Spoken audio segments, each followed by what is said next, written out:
হাদি হত্যার বিচারের আগে নির্বাচন করা যাবে না, নির্বাচন পরিবেশ তৈরি করা যাবে না যারা বলছেন, আপনাদেরকে একটা কথা স্মরণ করিয়ে দেওয়ার জন্য এই জায়গায় আসছি।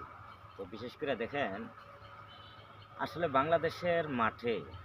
বাংলাদেশের রাজনীতির মাঠে হাজার হাজার নেতাবিন্দু গুলি খেয়ে মরছে। আসলে বৈধভাবে রিগেলভাবে কারোর ন্যায্য বিচার আমরা দেখি নাই। আর হাদি হত্যার বিচার কি করে হবে? কারণ হাদি হত্যার পিছনে যেই লোকগুলা জড়িয়ে আছে, এই লোকগুলা কিন্তু হাদির নিজের পকেটের লোক।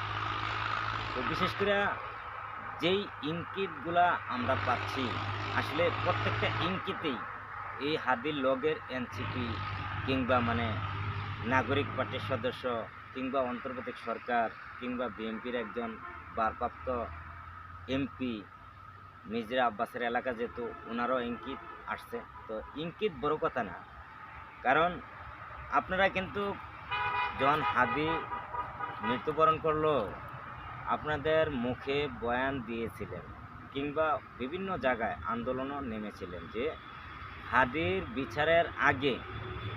হাদির হত্যার বিচারের আগে নির্বাচন পরিবেশ তৈরি করা যাবে না। তো এখন বর্তমান আপনাদেরকেই দেখছি রাজনীতির মাঠে সবার আগে আপনারা। তো বিশেষ করে আপনারা কি ভাবছেন যে হাদি হত্যার বিচার পাবেন? হাদি হত্যার বিচার আর বাংলার মাটিতে হবে না, কারণ খুন তো আপনারা নিজে করছেন। তাইলে হাদি হত্যার বিচার কে করবে? কার বিচার করবেন? আসলে নির্বাচনই আপনাদের কাছে সবচেয়ে গুরুত্বপূর্ণ, কেননা ক্ষমতা এমন একটা জিনিস, ক্ষমতার জন্য মানুষের মৃত্যুর কথা ভুলে যায়। ক্ষমতা এমন একটা জিনিস, মানুষ লোভ লালসায় যখন পড়ে যায়, কে কার বিচার করবে? কারণ যারা খুন করছে তারাই তো বিচারের কাঠগড়ায় দাঁড়াইতে হবে। তো এর চেয়ে বেলা না বিচার করা, এমনটাই কিন্তু আপনাদের বেলা হচ্ছে।